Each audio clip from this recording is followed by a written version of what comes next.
Granted, obviously tough start for you guys there in that first quarter. I think we were down 18. They were just hitting shots, but is it more so the rebounding stuff that was kind of really hurting you there? Yeah, Luka's a special talent. He made some incredible shots, but he was able to get a lot of those too off of offensive rebounds by Gafford or their wings, and they set a tone from the start. You know, for our team, we've been pretty good at the physicality and coming in prepared for games. But tonight, it just looked like our energy was kind of there, but we didn't have the physicality or the presence. And for our team to have success, we have to have both. The three-point shooting too felt like maybe a combination of the second chance stuff and the driving kick. What was obviously those guys were really good staying in front of them, but is it kind of just a little bit of that? They just kept getting in the paint and just had to scramble in there defensively. Yeah, they're one of the best offenses in the league for a reason. You know, those two are elite players. You know, they create a lot of opportunities for guys because you can't allow them to just play isolation the entire game. So you have to send two, and they've learned to do a good job of not only just spacing the floor and taking the shots that are open, but being aggressive downhill to create a second drive for that next rotation and scrambling the defense around. So you have to shrink the floor early so that way, you know, they do a great job. You know, Luka does a phenomenal job of when he comes off the screen, he looks to the basket first, and adding that addition of Gafford is incredible. Like, he's going to make them a really, really great contender this year. His ability to catch the ball, great hands, him and Lively. And Lively didn't even play tonight. That's a presence that I know a lot of teams don't want to face. Obviously, the team's just looking for their next head coach, and one of the names that's kind of going around is Sean Sweeney. Having played in Dallas and played for Coach Sweeney, just what do you think he'd bring to the organization if he were selected? Yeah, Sweeney's one of those coaches that brings a competitive edge. He has a passion for the game of basketball. He is a person that has a level of discipline in his own work. He's one of the hardest workers that I think I've been around as a coach. And he's definitely aggressive in views, and that's how it's supposed to be. He has a confident mindset, and he does a phenomenal job of getting guys prepared and ask guys to hold their standard, to elite standard, both from a professionalism standard but also from a work standard. So he's a great coach.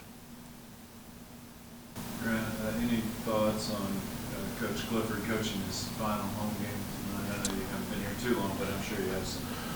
Yeah, Cliff is one of my favorite coaches I've ever played for in my life, and in all honesty, it's like frustrating for me that we gave the performance that we gave tonight for his last home game here in Charlotte.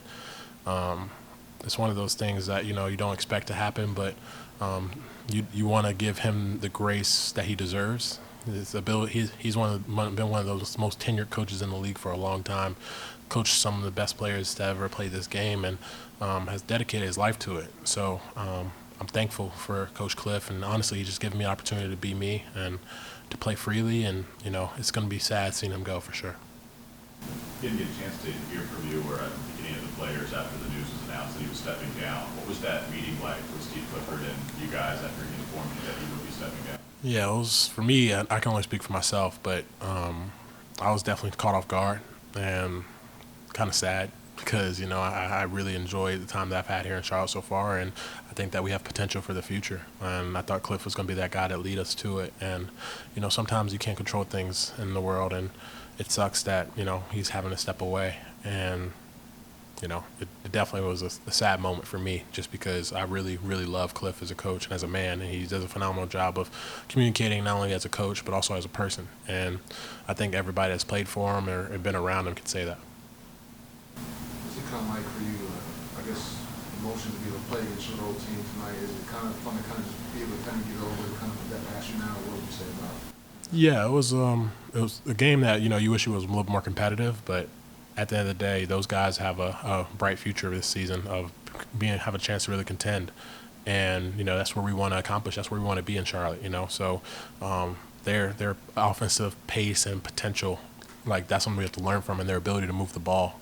Like tonight, they did a good job of just swinging that thing around, and even if they didn't make shots, they got second chance opportunities to then kick it back out for shooters. So just having that same mentality every single game of playing for one another, and then they did a great job of using their versatility, and that's something that I think our team has. So as we continue to grow and as we continue to learn, kind of picking up from the best teams that we play some of the best teams in this last stretch, so there shouldn't be any doubt in our mind, especially if we're competing, that we can be that. So now it's just a matter of how we bring together and stay together and really communicate with one another.